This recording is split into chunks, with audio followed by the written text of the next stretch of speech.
Welcome into 5 Wide Fantasy. Today's video, waiver wire for week 5. Look, I think this is a very, very tough week for the waiver wire.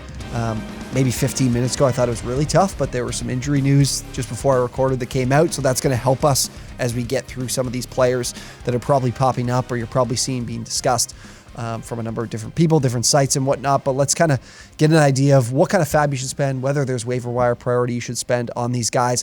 A lot of these guys, you saw the video, I'm not really excited about adding this week, if I'm being completely honest. So if you guys enjoyed the video, be sure to drop a like, subscribe to the channel if you enjoy, and comment down below with any players you're considering dropping to add these guys. You know, any of these guys can be added at a certain cost, but let's get into some of these running backs first. The two big spots here in Denver and Atlanta being the most obvious. Let's start with Denver. Mike Boone, 1% rostered. Before this news came out and confirmed with Javonte, I had a feeling he was probably going to be out for the year, but now confirmed. I really don't think, or neither did I thought beforehand that this was going to be a great ad for you. Of course, 1% rostered, widely available. Melvin Gordon, the fumbling problems. He cannot stop fumbling the football. That's not going to put you in the good books with Nathaniel Hackett, with the offense in general. Short week here, have the Colts, who are one of the league's best run defenses. So even if Melvin Gordon stays in the doghouse here and Mike Boone is the guy leading in snaps at the position, this is an offense that can't put the fucking ball in the end zone. They can't score. They're one of the worst scoring offenses in the league, 29th in the NFL. And we've got a 27-year-old running back who's never had more than 50 carries in a season that people here are looking at expecting to play a significant role in this offense. I would project Melvin Gordon to be that number one option. And I would expect this team to add something through free agency and bring somebody into the room here. I know Mike Boone is someone that could be interesting from the perspective of a Russell Wilson offense here that maybe eventually can get things on the right foot.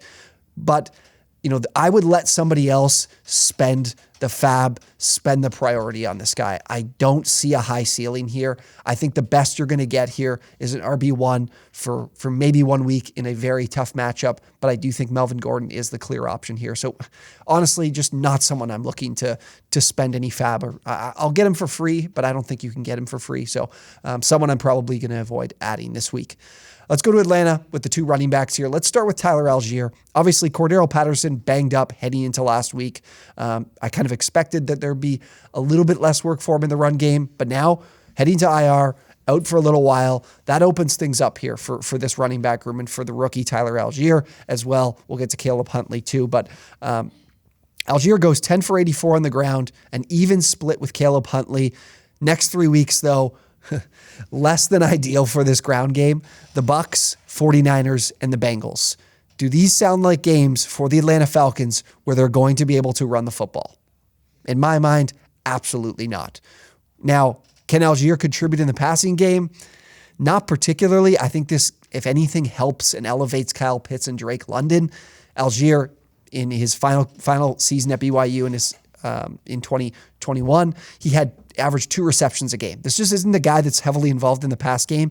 And in game scripts that I'm pointing to with these opponents, I don't see that happening either.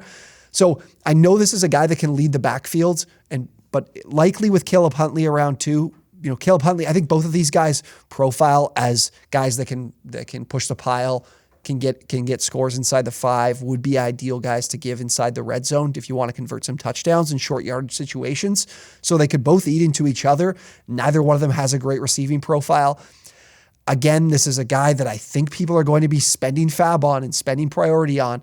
For you in tough matchups, unless you're really desperate at the running back position, I really don't think adding either one of these guys, Tyler Algier or Caleb Huntley, is something I'm looking to do this week, because Cordero Patterson will be back, and when he does come back, I do think he'll resume his role unless Tyler Algier absolutely balls out in some very tough matchups. But again, this is an offense that is coming back down to earth. Wasn't great last week in a win against the Browns. So I'm more than likely not going to be adding him just because of, I think, what other people in your league are thinking they want to do with him. Okay, let's move to some wide receivers here. Let's start with Josh Reynolds. Josh Reynolds, 20% rostered, took advantage of a great opportunity with DJ Chark and Amon-Ra St. Brown sidelined. Even Khalif Raymond was out for a little bit as well. This is now back-to-back weeks of 8+ targets for Josh Reynolds. Next week, though, the Patriots and then the bye week. And the Patriots right now, without Mac Jones, we saw it against the Packers, are putting the ball on the ground, going to be burning clock, going to be limiting offensive plays for both themselves and their opponents. So this is a tough game against the Pats where, maybe Amon-Ra and Chark aren't back because they want to give them that bye week for an extra week off. But at the same time, these guys could be back knowing, hey, we'll play here, let's get this win, and then we'll head into the bye and they'll get a chance to recover. Because I think both these guys will be able to play, but won't be at 100%. And competing with a guy like Amon-Ra St. Brown is going to be very tough for Josh Reynolds, who to me would be reliant on volume to be able to give you a good fantasy finish here. I think this is a player that perhaps you could add him now in the chance that he's, the only guy in the offense again this week at the receiver position. But at the same time, if those guys are back, then we're looking at a game you probably don't want to play him in, and then a bye week for him. So the guys in your league that look to add him may end up dropping him within 2 weeks, and that's something that I'm probably not willing to do. And I'd rather look at some other players or some stashes at the position here as opposed to Josh Reynolds. This is just an offense that's been incredibly successful so far. I am hesitant whether or not it continues. All right, Corey Davis, 25% rostered. He's the wide receiver 25 right now in PPR formats. He's been pretty solid. But it is a situation here with Garrett Wilson and Elijah Moore where they're running more routes. They're on the field more. He's made a few big plays that have really helped this finish so far. And I don't want Zach Wilson's wide receiver 3. This offense has, of course, been throwing the ball plenty this year with Joe Flacco. That trimmed down a fair bit, only 18 completions for Zach Wilson. He's never been an efficient quarterback in his season, the full season he had last year. 50% completion percentage last week.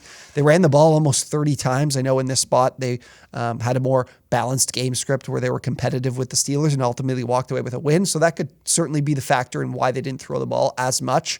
But I do think with Wilson at QB, they will be more balanced. We will see Breece Hall putting the ball on the ground a fair bit more. And then their schedule. Again, this is something that I'm going to look at if I'm looking to add a guy off the waiver wire. Do I want to spend fab? Do I want to spend priority? To me, Corey Davis isn't that guy. I'm sitting on my priority for the week. I'm sitting on my fab, saving it for another position.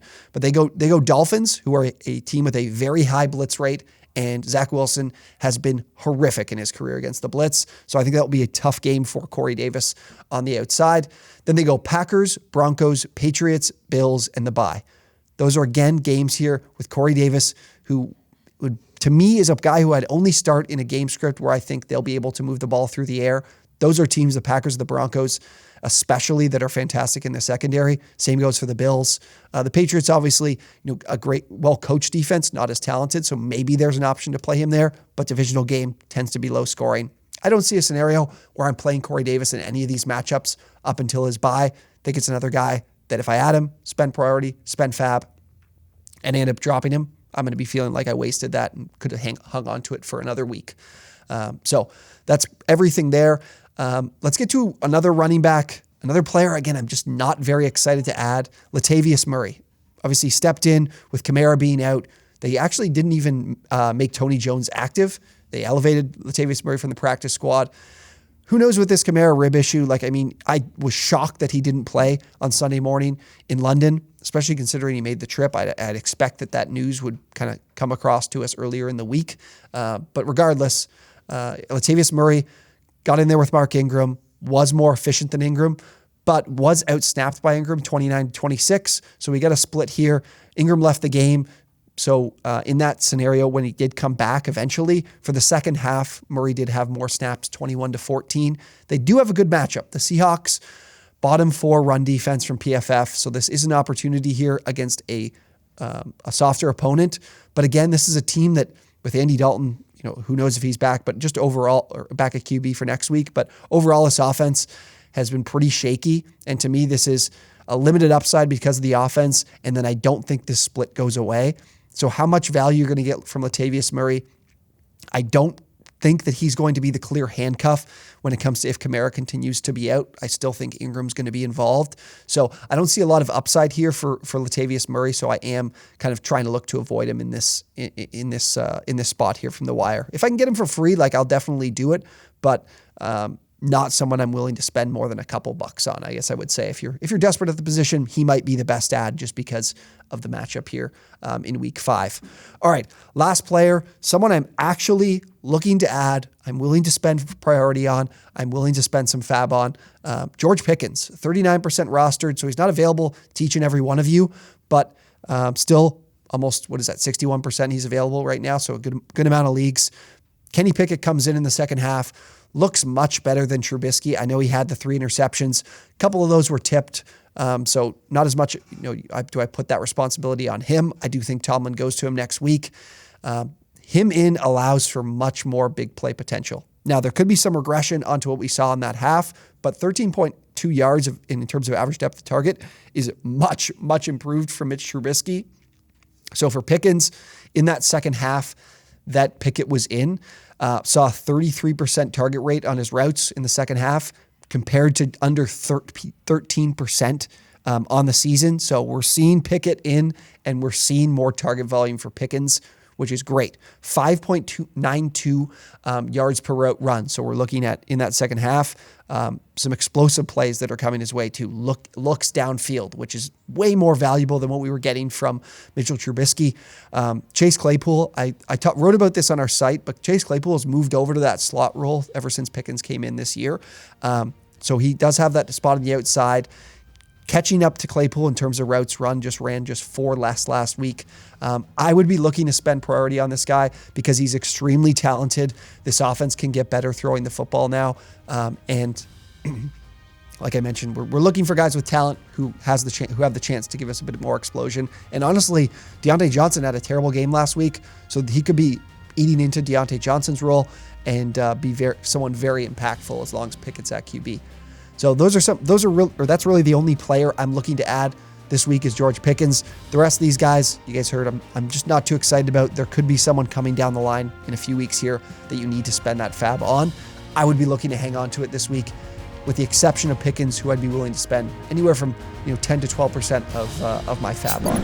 If you guys enjoyed the video, be sure to let us know. Like the video if you enjoyed, subscribe to the channel, comment down below, and go check out our friends over at Betfred. This week and every week in the NFL, you bet $50 and you get $250 in free bets. So go check them out. That link is down below in the description. Thank you guys for watching, and we'll see you next time.